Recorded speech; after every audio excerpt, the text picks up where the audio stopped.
Hello everyone, हमारी अपनी पाठशाला में हम लोग जो टॉपिक लेके आए हैं वो है हमारा फिर से सब्जेक्ट है हमारा हिस्ट्री। और उसमें आज देखेंगे हम लोग एक क्वेश्चन को जो पूछा गया था चंपारण सत्याग्रह से। यानी हमारा जो टॉपिक रहेगा वो रहेगा चंपारण सत्याग्रह। तो चंपारण सत्याग्रह से रिलेटेड जितने भी क्वेश्चंस हैं वो हम देखेंगे यहाँ पर, और साथ में देखेंगे उससे जुड़े हुए और भी फैक्ट जो आपके एग्जामिनेशन में किसी न किसी रूप में आपके सामने आते रहते हैं।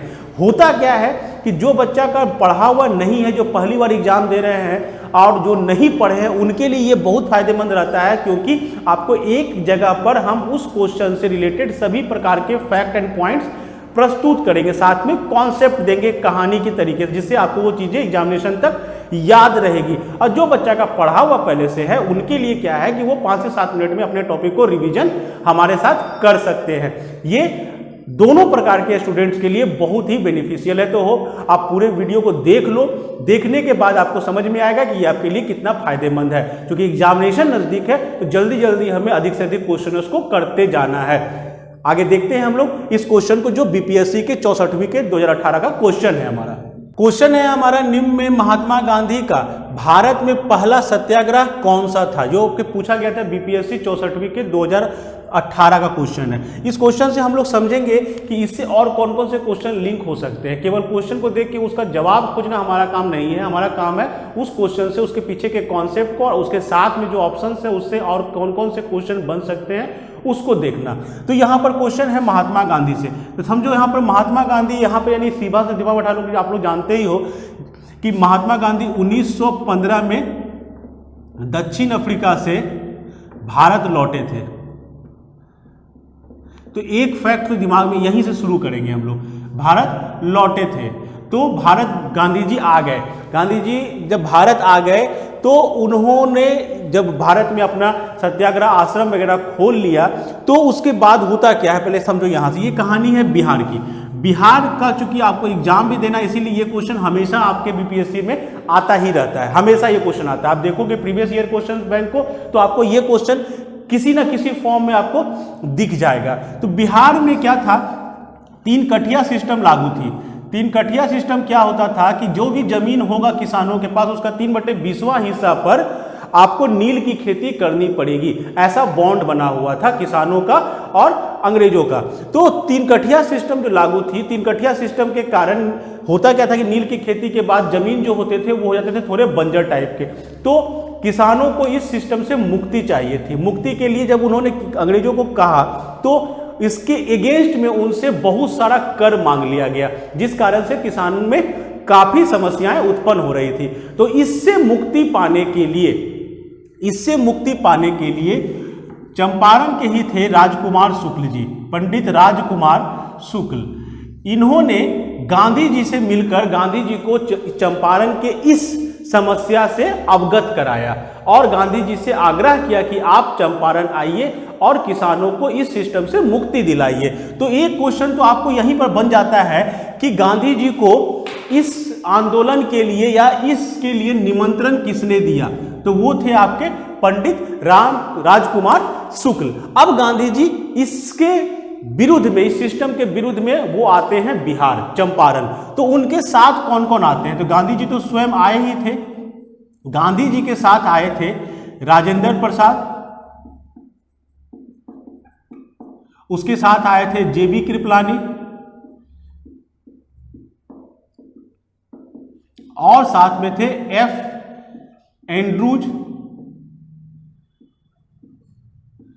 और साथ में थे आपके अनुग्रह नारायण सिंह। ये कुछ व्यक्ति हैं जो गांधी जी के साथ चंपारण के सत्याग्रह में साथ में आए थे। ध्यान देना, एक एक वर्ड यहां पर आपका इंपॉर्टेंट है। एक एक वर्ड इंपॉर्टेंट इसलिए कि सभी जो भी आपको यहां पर फैक्ट बताए जा रहे हैं वो एग्जामिनेशन से रिलेटेड ही हैं। तो अभी हम देखेंगे भी कि किस प्रकार से ये क्वेश्चंस के रूप में आपके एग्जामिनेशन में आए थे। तो ये हुआ हमारा फैक्ट। गांधी जी अब पंडित राजकुमार शुक्ल के निमंत्रण पर या उनके आग्रह पर राजेंद्र प्रसाद, जेबी कृपलानी, एफ एंड्रूज और अनुग्रह नारायण सिंह के साथ बिहार पहुंचते हैं, चंपारण पहुंचते हैं और चंपारण में उन्होंने अपना पहला सत्याग्रह किया। तो आपका जो क्वेश्चन था कि महात्मा गांधी का भारत में पहला सत्याग्रह कौन सा था, तो वो आपका आंसर जो हो जाएगा वो हो जाएगा चंपारण। और चंपारण से ही रिलेटेड एक न्यूज और यहां पर आपके दिमाग में बैठा के लेना चाहिए कि चंपारण सत्याग्रह के कारण ही टैगोर ने गांधी को महात्मा की उपाधि दी थी। ध्यान से समझना, तो ये भी एक क्वेश्चन है आपके एग्जामिनेशन का, क्योंकि चंपारण सत्याग्रह जब हुआ था तो टैगोर जो थे उन्होंने चंपारण सत्याग्रह को देखते हुए गांधी को महात्मा की उपाधि दी, तो जो आपके एग्जामिनेशन में कई बार क्वेश्चन के रूप में ये आपको दिखता है। उसके बाद अब आगे बढ़ते हैं, चलो ये तो हो गया हमारा आंसर। अब आ जाओ अहमदाबाद। अहमदाबाद में क्या हुआ था ये आपको जानना चाहिए। तो अहमदाबाद में मजदूरों का, मिल मालिकों के विरुद्ध गांधी जी ने आंदोलन किया था। ये भी आपको जानना चाहिए कि कब हुआ था। ये कई बार क्वेश्चन पूछता है एग्जामिनेशन में कि इसको आप सीरियल ऑर्डर में सजाओ। तो सबसे पहले चंपारण में हो गया 1917, फिर फरवरी में अहमदाबाद मिल में मजदूरों की समस्याओं को लेकर एक सत्याग्रह किया गया था, जो उनका सेकंड सत्याग्रह था। तो अहमदाबाद मिल में ये भी क्वेश्चन पूछा है एग्जाम में, और ये भी पूछा है कि अहमदाबाद के सत्याग्रह में कौन लोग जो थे वो साथ दिए थे। तो ऑब्वियसली मजदूरों के लिए था, तो मजदूर ही इनका साथ दिया था। उसके बाद आते हैं बारदोली। बारदोली का जो सत्याग्रह था, ध्यान देना, बारदोली का सत्याग्रह गांधी जी का सत्याग्रह नहीं था। ये भी आपके लिए इंपॉर्टेंट क्वेश्चन रहता है। 1928 में हुआ था, जो सरदार वल्लभ भाई पटेल के नेतृत्व में किया गया था। ध्यान देना, तो ये भी कभी भी पूछता है एग्जामिनेशन में, बताओ गांधी जी के द्वारा कौन नहीं किया गया। तो ये याद रखना हमेशा, बारदोली का सत्याग्रह। और व्यक्तित्व जो था वो था आपका व्यक्तिगत सत्याग्रह 1940 में वो हुआ था।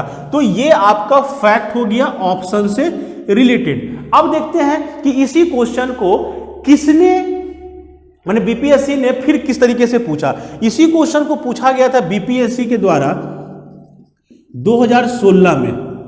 2016 में क्वेश्चन पूछा गया था कि किसने यूरोपीय नील बागान मालिकों के द्वारा किसानों के शोषण के तरफ गांधी जी का ध्यान आकर्षित किया था। यानी कि यहां क्वेश्चन पूछा गया था बीपीएससी 2016 में। देखते जाओ क्वेश्चन कितनी बार आया है ये, कि कौन व्यक्ति था जो यूरोपीय आपके जो नील बागान के मालिक थे उसके द्वारा किसानों का जो शोषण किया जा रहा था उसके लिए गांधी जी को बताए थे। आपके ऑप्शन दिए हुए थे वहां पर, बाबा रामचंद्र, राजकुमार शुक्ल, स्वामी सहजानंद सरस्वती और श्री कृष्ण सिंह। और लास्ट ऑप्शन जानते ही हो वही, उपयुक्त में से कोई नहीं है, उपयुक्त में से एक से अधिक। तो देखो यहां पर आपका आंसर यहां पर मिल चुका है। यानी ये क्वेश्चन जो था बीपीएससी 2016 में आपसे पूछा गया था, सेम क्वेश्चन को इस तरीके से। यानी कि हमने गांधी जी को यहां पूछा, 18 में पूछा आपसे कि कहां हुआ पहला, फिर पूछा किसने बताया, तो आपका आंसर ये हो गया। फिर एक क्वेश्चन आया था बीपीएससी में ही कि चंपारण सत्याग्रह से कौन संबंधित नहीं है, जिसमें ऑप्शन था आपका राजेंद्र प्रसाद, अनुग्रह नारायण सिंह, जेबी कृपलानी और जयप्रकाश नारायण। तो देखो यहां पर हमने बताया आपको, यहां पर राजेंद्र प्रसाद साथ में आए थे, जेबी कृपलानी साथ में आए थे, एफ एंड्रूज साथ में आए थे, और अनुग्रह नारायण सिंह आए थे। जयप्रकाश नारायण इस समय यहां पर साथ में नहीं थे। तो ये भी आपके बीपीएससी में क्वेश्चन पूछा गया था कि कौन कौन गांधी जी के साथ थे। फिर क्वेश्चन पूछा गया कि 2008 में, फिर बीपीएससी के 2008 में इसी क्वेश्चन को पूछा गया था फिर से। वो पूछा गया था कि चंपारण नील आंदोलन के राष्ट्रीय नेता कौन थे। यानी आपकी पूछा गया आपको कि इस आंदोलन का राष्ट्रीय नेता कौन था। तो ऑब्वियसली वो नेता जो थे वो कौन थे, आपके गांधी जी थे। गांधी जी ने ही ये आंदोलन शुरू किया था। फिर पूछा गया 2015 में इसी क्वेश्चन को कि बिहार के कौन से स्थान पर गांधी जी ने अपना पहला सत्याग्रह किया था। फिर आंसर आपका क्या हो जाएगा, चंपारण। फिर पूछा गया बीपीएससी में ही कि गांधी जी ने सर्वप्रथम किसान आंदोलन कब प्रारंभ किया। तो ऑब्वियसली चंपारण में किसानों के लिए ही आंदोलन था। तो ये एक फैक्ट है कि आपको एग्जामिनेशन को देखते हुए हमको यहाँ पर मिला एक क्वेश्चन है, इससे हम कई सारे क्वेश्चंस को बना सकते हैं। तो इसके साथ जैसे हमने देखा बंगाल विभाजन, बंगाल विभाजन का भी सीरीज हमारे पास था, उसमें भी हमने देखा कि किस प्रकार से एक क्वेश्चन से हमारा कई क्वेश्चन बनता चला गया। वैसे ही हमने देखा था भारतीय राष्ट्रीय कांग्रेस को भी। तो एक एक क्वेश्चन करके हम लोग, मतलब जो बच्चा का पहला बार एग्जाम है उसके लिए भी ये बेनिफिशियल है कि उसे मिल जा रहा है सारा चीज एक साथ एक जगह पर, एक प्लेटफॉर्म पर। और जिनका पढ़ा हुआ है उनको 5 से 7 मिनट में एक रिवीजन हो जा रहा है। तो ये हर मामले में आपके लिए फायदेमंद है। होप आपको ये क्लास अच्छा लगा होगा। अगर अच्छा लगा हो तो लाइक कर दो, शेयर कर दो और चैनल को सब्सक्राइब जरूर कर दो। Thank you.